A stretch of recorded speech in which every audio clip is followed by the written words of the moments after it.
Estamos chegando ao fim das nossas aulas, essa é a última aula. E nessa última aula nós queremos dar um bônus para você. Nós queremos falar sobre a língua do Antigo Testamento. Eu já mostrei para vocês, né, que para você ler o Antigo Testamento, né, estou aqui com a Bíblia Hebraica, você não vai ler o Antigo Testamento com facilidade se você não dominar esses caracteres aqui. Esse é o alfabeto hebraico, né? O alfabeto hebraico que veio do alfabeto mais antigo, que é o alfabeto fenício.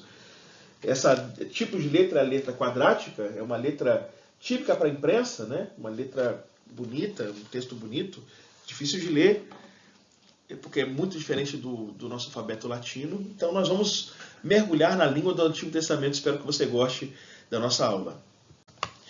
Nessa aula, nós não falaremos da língua apenas do Antigo Testamento, falaremos das línguas do Antigo Testamento. Primeiro falaremos das línguas semíticas, línguas essas que são línguas de onde o hebraico faz parte, do ramo linguístico que o hebraico faz parte. Falaremos do hebraico, que a maior parte do Antigo Testamento está em hebraico, e falaremos do aramaico, as seções em aramaico do Antigo Testamento. E eu te convido, mesmo que eu não vá ensinar hebraico e aramaico para vocês, não é o nosso objetivo, mas eu te convido a conhecer essas línguas, conhecer um pouco melhor as relações dessas línguas. É a primeira parte da nossa aula, é o que nós vamos fazer a seguir. Aqui nós temos um quadro interessante, um quadro que mostra a distribuição das línguas semíticas, o tronco linguístico, o nome que dá para esse conjunto de línguas. As nossas línguas são línguas latinas. As línguas que são as línguas teutônicas são línguas anglo-germânicas, inglês, alemão. Nós estamos aqui tratando de línguas do tronco linguístico semítico. Então, ele se divide geralmente geograficamente. Você tem o Crescente Fértil, o Antigo Oriente Próximo, né? E você tem as línguas semíticas do Nordeste, lá na Mesopotâmia, no Entre Rios, que é o babilônio, o assírio, o heblaíta, são três línguas fundamentais, línguas importantes, porque são línguas da civilização, de civilizações muito antigas, muito tradicionais, que tem um registro em tábuas, em tabletes, porque não tinha papel, não se usava papel, nem papiro, era um registro em tabletes muito importantes. Então nós vamos investigar essas línguas, mas nós vamos investigar as línguas semíticas do Noroeste, da qual o aramaico e também o hebraico fazem parte. O hebraico e o aramaico estão aparentados com o amorreu, com o moabita, com o fenício, com o garítico, que são línguas do Noroeste, não línguas do Nordeste. E essas línguas, elas são línguas aparentadas. Às vezes tem empréstimos linguísticos, às vezes tem termos que migram do garítico para o hebraico, léxicos comuns, raízes comuns.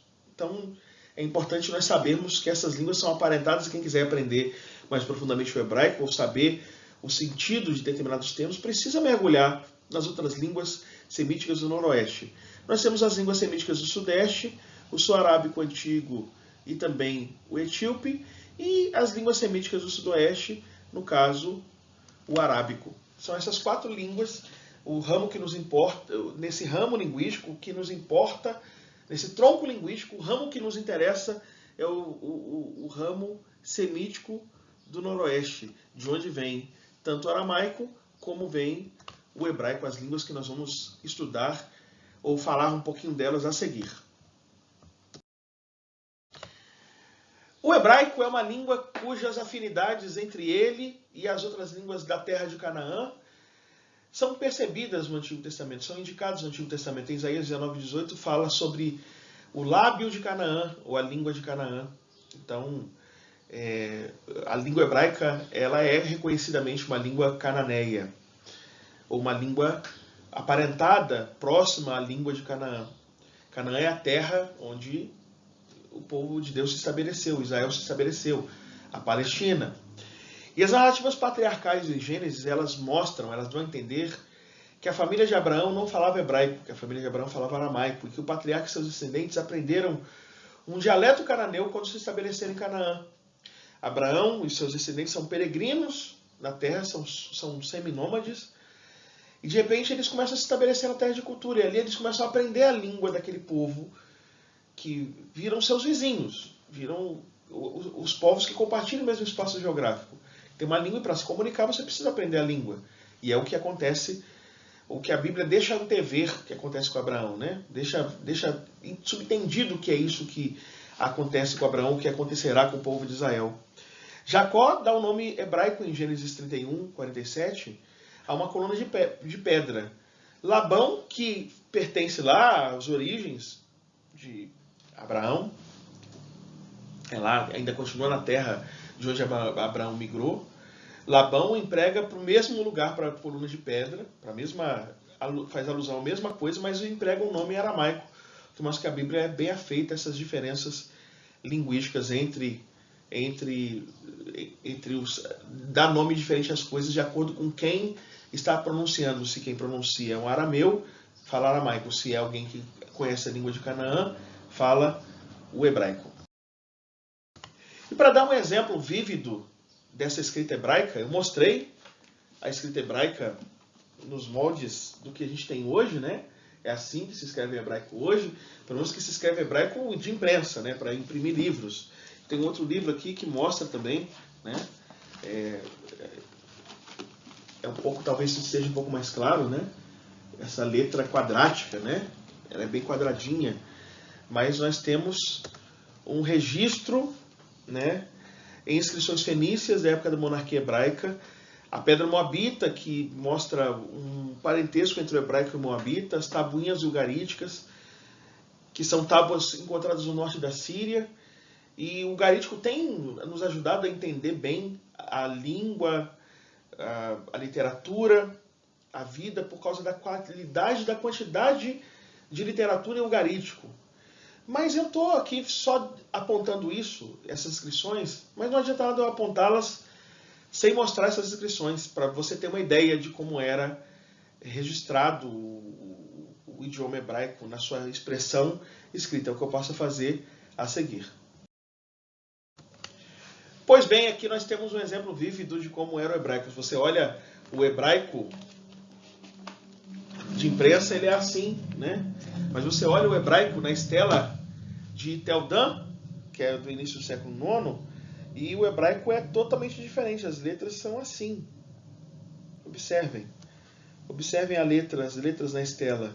Aqui é uma estela importante porque ela faz menção ao rei de Israel, que é da casa de Davi. Gente, Davi é reconhecido como rei numa estela que é uma estela moabita, mas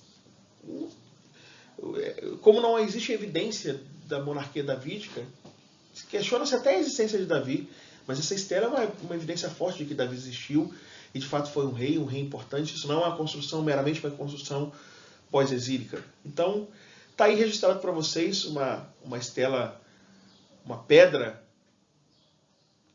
que mostra o idioma hebraico no registro, né? O registro esculpido na rocha, que é como você faz o registro para a posteridade. Isso mostra para vocês a importância da arqueologia para conhecer melhor a língua e saber explorar a forma como a língua era registrada. E para encerrar a nossa aula, vamos falar um pouco sobre o aramaico. O aramaico é uma língua que, quando o Império Assírio começou a se estender para o Ocidente, em meados do século VIII, o aramaico virou a língua oficial da diplomacia e do comércio. O comércio e a diplomacia. E como que a gente sabe disso?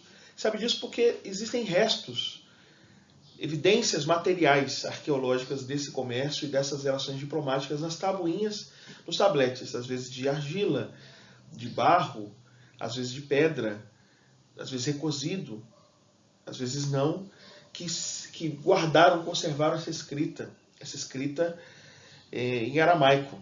A escrita em tabletes geralmente é escrita cuneiforme, é escrita em forma de cunha, porque o estilete faz uma cunha no tablete.